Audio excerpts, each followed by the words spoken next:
and I acknowledge the many members of this House on both sides who share a special appreciation of this significant anniversary.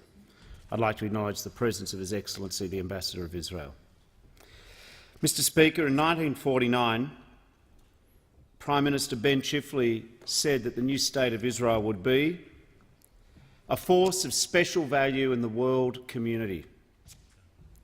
70 years later, as we celebrate the free and prosperous democracy that Israel has become, Chifley's words still ring true for me, for our party, for our country and for the world community. Chloe and I have had the privilege and pleasure of visiting Israel on a number of occasions. We've walked the ancient streets and marvelled at the modern research and innovation. But we've been touched every time by the kindness and generosity of the hospitality. Australians always receive a warm welcome in Israel, particularly because the story of modern Israel contains so many great Australian moments. In 1947, the brilliant Labor internationalist H.V. Evatt saw Australia cast the first vote in favour of the new Jewish state in the earliest days of the United Nations.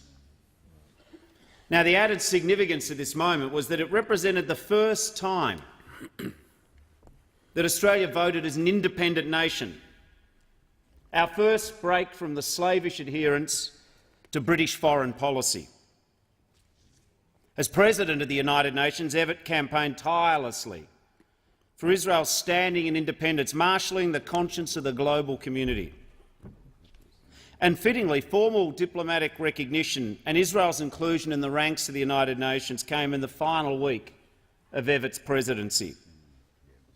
So today's anniversary, among other things, is a reminder of Australia's capacity to be a constructive, effective international citizen. But of course, the shared history we celebrate today reaches further back than the United Nations.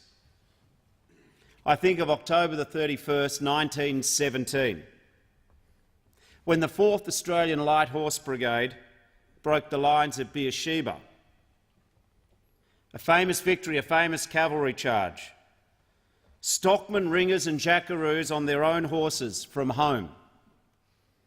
There are 100 or so skilled and brave Aboriginal horsemen riding on the front line. But this stunning victory was built not just on the courage of Australians, but on the intelligence provided by a network of Jewish settlers in the then Palestine, led by a remarkable botanist and agronomist, a young Romanian migrant called Aaron Aronson. These collaborators convinced Allied command, rather than sending our light horse along the sea to charge the entrenched positions at Gaza, that our light horse could use a network of unmapped oases to come through the desert and outflank the Ottomans. And just 3 days after that storied Australian cavalry charge, Britain issued the Balfour Declaration, an international turning point in the creation of modern Israel. Now, I mentioned before the personal connection that members of this House, indeed many Australians, share with the people and the nation of Israel.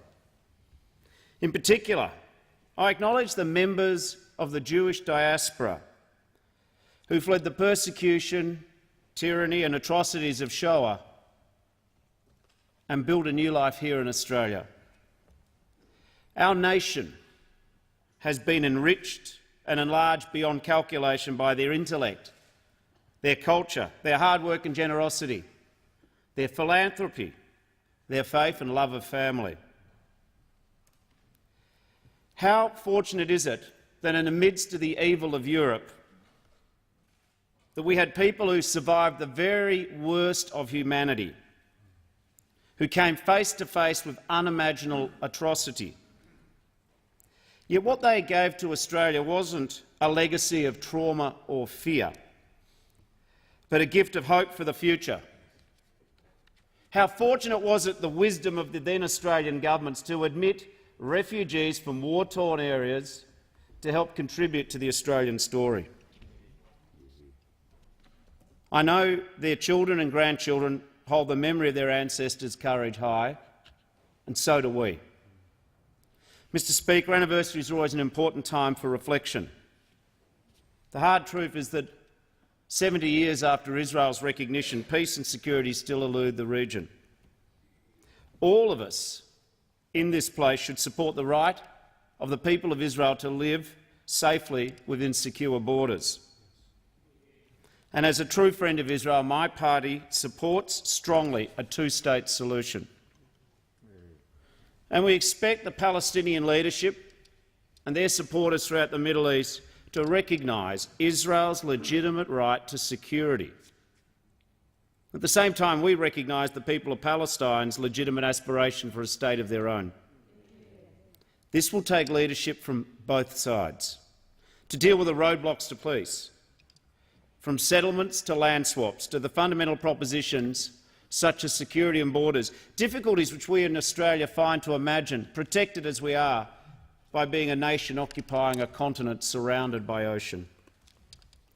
Mr Speaker, modern Israel came about in part because of the success of negotiation, because nations found the capacity to sit at the table to find common ground, to reach agreement.